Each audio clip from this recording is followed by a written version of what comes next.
Alhamdulillah pada saat ini kita dapat berkumpul di ruangan kelas 6 itu dalam rangka sosialisasi dan fungsi program aset atau kekuatan sumber daya yang ada pada sekolah SDN Tanah Baru 3. Kolaborasi bersama dengan warga sekolah, terutama dengan dewan guru, kemudian komite sekolah dan wali murid untuk pelaksanaan pengembangan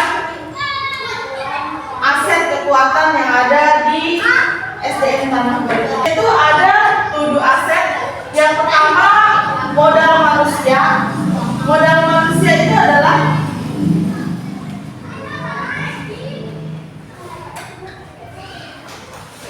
guru, kepala sekolah, kemudian warga sekolah, dan komite sekolah. Itu adalah modal manusia. Bagaimana yang telah kita ada di sekolah ini, guru-guru ada 8 guru, 9 dengan kepala sekolah. Asetnya itu adalah kemampuan seorang guru atau kelebihan dari seorang guru itu adalah sebagai aset. Yang menjadi contoh Pak Dedi misalkan hobinya olahraga, itu sebagai aset sekolah untuk memimpin olahraga di sekolah ini. Kemudian misalkan Pak Misbah jago dengan silat, berarti silatnya harus dikembangkan di sekolah ini. Kemudian IT yang kita tahu bahwa di sekolah ini memiliki atau ahli IT ada 3 orang, itu Pak Abu, Pak Dedi dengan Bu Sapna. Jadi aset-asetnya itulah yang dapat kita kembangkan untuk kemajuan sekolah ini. Itu adalah aset dari aset manusia. Pengawas sekolah, tujuannya meninjau sekolah kita, bagaimana kemajuan sekolah kita agar lebih dipertahankan lagi, kemudian lebih disiplin lagi dalam pembelajarannya. Jadi diawasi oleh pengawas. Yang kedua adalah modal sosial. Modal sosial adalah tata tertib yang dibuat oleh seluruh siswa atau seluruh murid untuk mengikuti aturan yang ada di sekolah. Baik peraturan yang ada di dalam kelas yang kita sebut dengan pembiasaan positif atau disebut dengan program pembiasaan di dalam kelas. Kemudian yang keduanya di lingkungan sekolah. Fisik. Tadi ya modal manusia, modal sosial, kemudian modal fisik. Modal fisiknya itu adalah ruang kelas, tempat belajar kita. Alhamdulillah ya, ada 6 kelas dari kelas 1 sampai kelas 6. Kemudian ruang perpustakaan, toilet. Nah di sini mungkin kita belum perpustakaan belum ada kan. Akan ada pengajuan, mudah-mudahan direalisasikan oleh pemerintah dengan pejabat kepentingan yang akan membangun sekolah kita. Kemudian toilet, alhamdulillah toilet kita sudah bagus, tinggal pemeliharaannya saja. Lingkungan atau modal alam. Nah di sini alhamdulillah ya Pak ya, Ibu, modal alam kita atau modal lingkungan kita. Strategi sekolah kita itu sangat luas sekali, tinggal pengembangannya saja bagaimana caranya kita bisa mengelola modal lingkungan kita atau alam kita yang ada di sekitar sekolah. Itu. Kemudian yang Pak Dedi tadi masalah wali murid ya. Di sini kita berkolaborasi sudah dengan guru-guru. Bagaimana caranya pendekatan kita kepada wali murid? Tuh, berarti kita harus sosialisasi lagi dengan wali murid. Berarti dengan mengundang murid, ya, mengundang wali murid ke sekolah ini.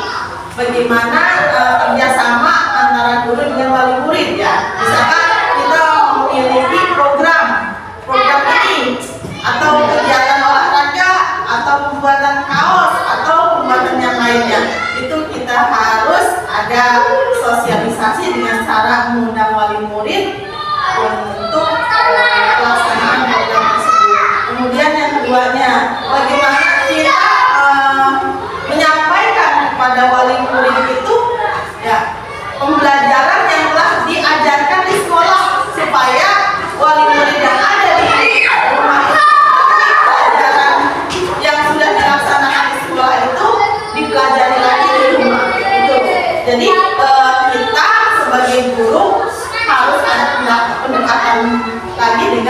dengan wali murid.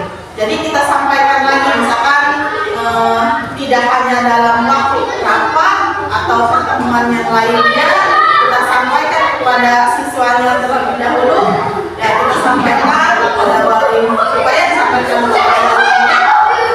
Pembelajaran yang telah diajarkan di sekolah, baik diberikan tugas PR atau pembelajaran yang ada di sekolah itu, ya, dipelajari lagi di rumah. Jadi wali murid itu membantu ya, peserta didiknya dalam pembelajaran di sekolah, tidak hanya lepas tanggung jawab pembelajaran hanya di sekolah saja. Ketika mereka sudah pulang ke rumahnya, tidak ada pembelajaran lagi di rumahnya.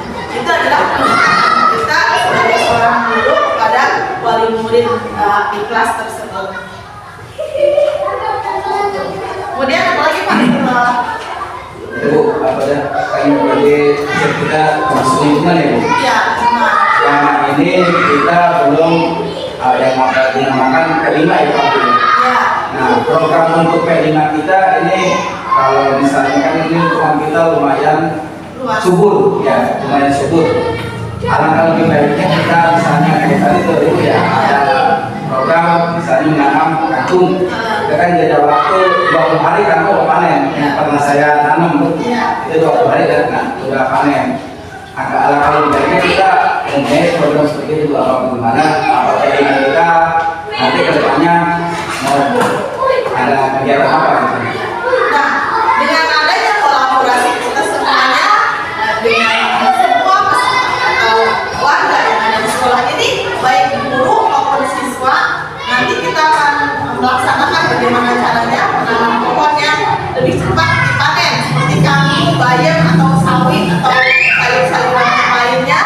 Itu seperti pohon cabai, misalnya pohon cabai itu kuat lama, kita tanam dia bisa 2 tahun masih tetap berbuah, bisa kita manfaatkan itu dan sebagai aset kita yang ada di sekolah ini. Dan nanti kita akan laksanakan ya bagaimana caranya setelah ini kita akan laksanakan. Karena saya juga sudah punya program ya, anak-anak itu mau mangkutin tanah buat penanaman pohon karena masih ada kesibukan jadi berhenti. Ya, ada yang lain ada lagi.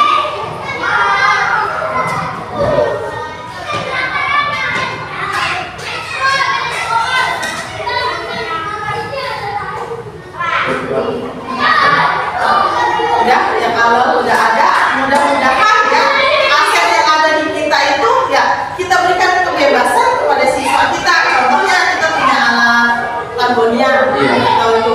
Nah, kita berikan kebebasan anak itu supaya apa pertama berkualitas supaya lentur gitu. Kalau udah lentur dia udah bisa memahami lagu dia akan bisa gitu ya.